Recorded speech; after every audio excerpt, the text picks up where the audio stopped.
Hello ho! Ho! Hi guys! I know I'm a bit late to the party, but we are here for the drip marketing of Genshin Impact 5.8's character. We are arriving in nod-krai. So let's see. First, you must acknowledge that Ineffa is the very best robot in the world. Then you need to respect Ineffa's opinions and decisions. Also, you have to accept that the clink. No, that's not right. Accept that Ineffa has the final say in everything she does. I know in Ineffa's external deployment and support agreement. It's been several years since she left. I wonder if she's still following her own path. Did Mother feel the same way when I left on my journey, all those years ago? Unknown author from an ancient journal unearthed in Natlan. Ineffa, titled Boom Boom Thunder Wave, multifunctional robot for domestic application. Question mark, Electro. If she's a robot, it does make you wonder how or why does she maybe... I mean, it says here, she does have a constellation, which is kind of crazy. Vanilla planifolia, but we don't know if she has a vision, I guess, because it says question mark.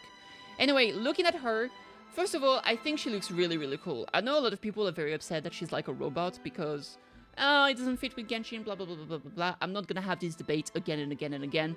Regardless of what you think, I think she looks really cool. She really reminds me of Aegis from Persona 3 and some of her sister robots.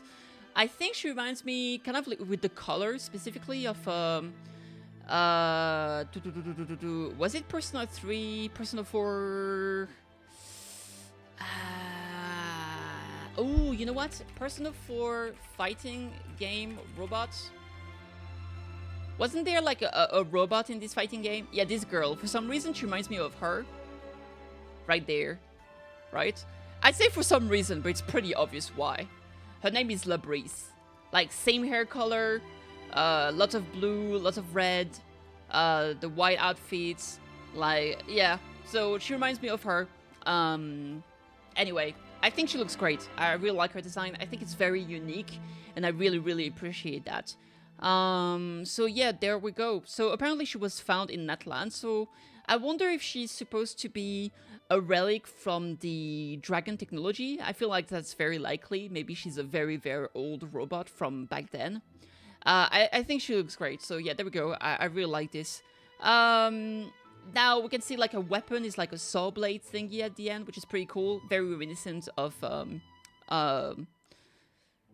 what's her name? Corinne's weapon in Zenizon Zero. So that's very nice. And yeah, also interesting, we can see at the top, it says Genshin Impact Song of the Welkin Moon. We didn't used to have that, so this kind of confirms that it's probably the first nod-krai's character. And we can see on the side here, all the symbols are from nod-krai. You can see like the lighthouse, the fatui, the... this one I think is Varka's thing because it's the advanced scouting team.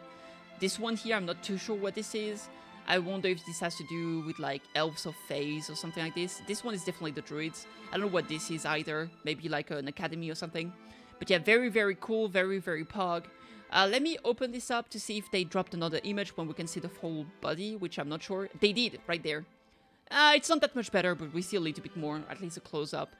Alright, let's see. Throughout Thea's history, humankind has made very many attempts to mimic the complex workings of life using mechanisms and gears.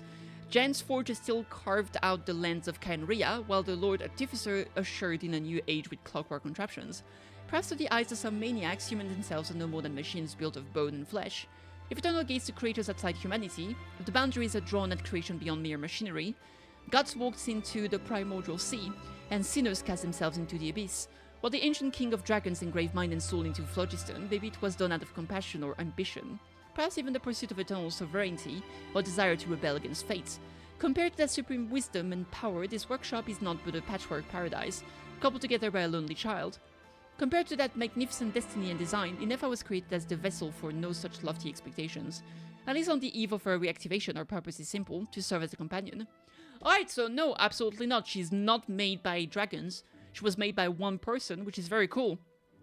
Now she's gonna be a 5-star. From what I've heard, basically she has a new electrocharge ability, which creates like a thundercloud that just rains electro on enemies, which makes me think that maybe she can like kind of summon that cloud. I feel like she summons her robot. She has a robot. She summons it, and that robot's gonna do some like maybe attack on the field and off field. And if you do Electro Charge, she's gonna create that thundercloud that's gonna like attack enemies. So people think that she might be a power creep to Fischl, obviously. Like a 5-star version of Fischl. So yeah. It seems like because the weapon is so long, I'm assuming this is gonna be a pole arm, which is kinda cool. So yeah, I think overall she looks really, really cute. I really like her design. Am I gonna pull for her? Honestly, I feel like this is gonna be a skip. This kind of feels like 4.8 when we had what's her name?